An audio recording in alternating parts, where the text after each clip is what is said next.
Assalamualaikum warahmatullahi wabarakatuh. Saya Nurul Fadila dari Program Studi Ekonomi Pembangunan Universitas Negeri Makassar kelas B angkatan 2021.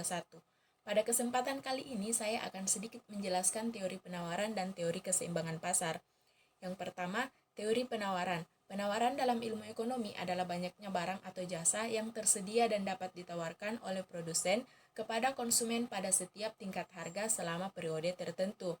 Penawaran adalah hubungan antara harga dengan kuantitas untuk setiap unit waktu yang akan dijual oleh penjual. Adapun juga pengertian penawaran secara ringkas adalah hubungan antara harga pasar dan kuantitas. Contohnya misalkan harga roti coklat 3.000, maka yang akan ditawarkan adalah 10. Jika harga roti coklat 2.500, maka yang akan ditawarkan adalah 8. Jika harga roti coklat 2.000, maka yang akan ditawarkan adalah 6. Jika harga roti coklat 1.500, maka yang akan ditawarkan adalah 4. Jika harga roti coklat 1.000, maka yang akan ditawarkan adalah 2. Dan jika harga roti coklat 500, maka tidak ada yang akan ditawarkan. Nah, ketika harga naik dari 500 ke 3.000, maka penawaran akan naik dari 0 ke 10. Jadi dapat diartikan bahwa jika kita ingin menawarkan, maka produsen akan melihat bagaimana harganya, dan jika harga semakin naik, maka penawaran juga akan semakin meningkat.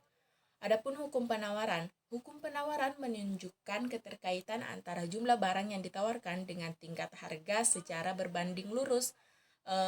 Kemudian adapun bunyi hukum penawaran yaitu semakin tinggi harga maka semakin banyak jumlah barang yang bersedia ditawarkan. Sebaliknya, semakin rendah tingkat harga maka semakin sedikit jumlah barang yang bersedia ditawarkan. Hukum penawaran ini akan berlaku apabila faktor-faktor lain yang mempengaruhi penawaran tidak berubah. Berikut ini faktor-faktor yang mempengaruhi penawaran. Yang pertama, harga barang itu sendiri. Apabila harga barang yang ditawarkan mengalami kenaikan, maka jumlah barang yang ditawarkan juga akan meningkat. Sebaliknya, jika harga barang yang ditawarkan turun, maka jumlah barang yang akan ditawarkan penjual juga akan turun. Misalnya, jika harga sabun mandi meningkat dari 1.500 menjadi 2.000, maka jumlah sabun mandi yang akan penjual tawarkan akan meningkat pula. Faktor yang kedua, harga barang pengganti. Apabila harga barang pengganti meningkat, maka penjual akan meningkatkan jumlah barang yang ditawarkan. Penjual berharap konsumen akan beralih dari barang pengganti ke barang yang lain yang ditawarkan karena harganya lebih rendah. Contohnya, harga kopi meningkat menyebabkan harga barang penggantinya yaitu misalnya teh lebih rendah karena penjual lebih banyak menjual teh. Faktor yang ketiga, biaya produksi. Biaya produksi berkaitan dengan biaya yang digunakan dalam proses produksi seperti biaya untuk membeli bahan, biaya untuk gaji pegawai dan bahan-bahan penolong dan lain sebagainya. Apabila biaya-biaya produksi meningkat, maka harga barang-barang yang diproduksi akan tinggi. Akibatnya, produsen akan menawarkan barang produksinya dengan jumlah yang sedikit. Hal ini disebabkan karena produsen tidak mau rugi. Sebaliknya, jika biaya produksi turun, maka produsen akan meningkatkan produksinya. Dengan demikian, penawaran juga akan meningkat. Faktor yang keempat, kemajuan teknologi. Kemajuan teknologi sangat berpengaruh terhadap besar kecilnya barang yang ditawarkan. Adanya teknologi yang lebih modern akan mempermudah produsen dalam menghasilkan barang dan jasa.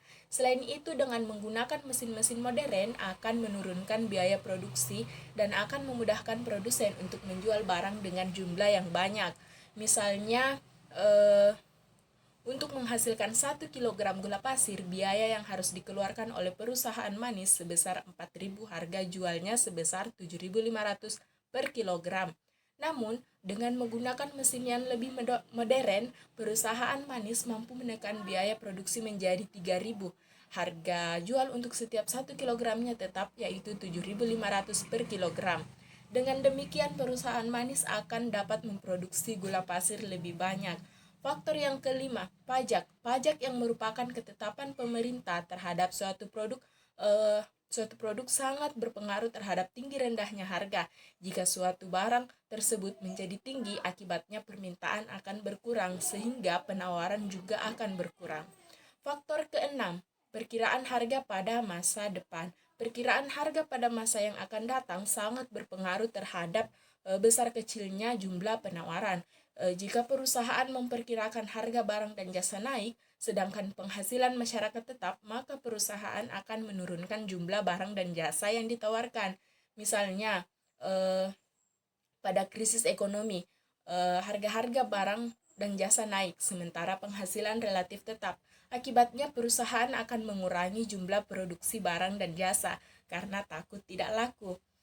Adapun jenis-jenis penawaran yaitu pertama, penawaran individu. Penawaran individu adalah jumlah barang atau jasa yang ditawarkan oleh seorang penjual atau produsen pada waktu, tempat, dan satuan harga tertentu. Yang kedua yaitu penawaran pasar. Penawaran pasar adalah jumlah barang dan jasa yang ditawarkan oleh sekelompok penjual atau beberapa orang produsen pada waktu, tempat, dan satuan harga tertentu. Teori yang kedua, teori keseimbangan pasar. Jadi, keseimbangan pasar itu adalah ketika terjadi keseimbangan kuantitas yang diminta dengan kuantitas yang ditawarkan, atau biasa disebut dengan supply dan demand. Supply sama dengan demand. Misalnya, pada titik C, jika harga $2, maka keseimbangan berada pada 2 dan 5. Jika 4, maka kuantitas yang diminta hanya 10 dari 15. Sedangkan kuantitasnya 3, maka yang diminta yaitu 12 unit. Pengaruh pergeseran permintaan dan penawaran. Maksudnya apa? Jika penawaran bergeser ke kiri, maka harga akan kembali normal atau seperti semula. Sedangkan permintaan, jika harga mengalami kenaikan, maka akan mengalami pergeseran penawaran. Penawaran yang naik menyebabkan kuantitas naik.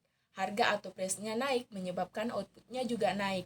Begitupun sebaliknya, jika harga turun, maka menyebabkan kuantitasnya juga turun.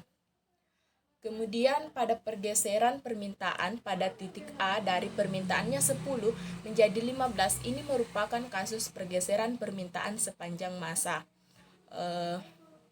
Jika kuantitasnya 5, apa yang akan terjadi dengan supply? Ya, tentu saja supply mengalami peningkatan.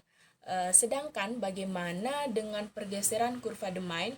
Misalnya kuantitasnya 5, apakah kuantitasnya yang turun atau harganya yang turun?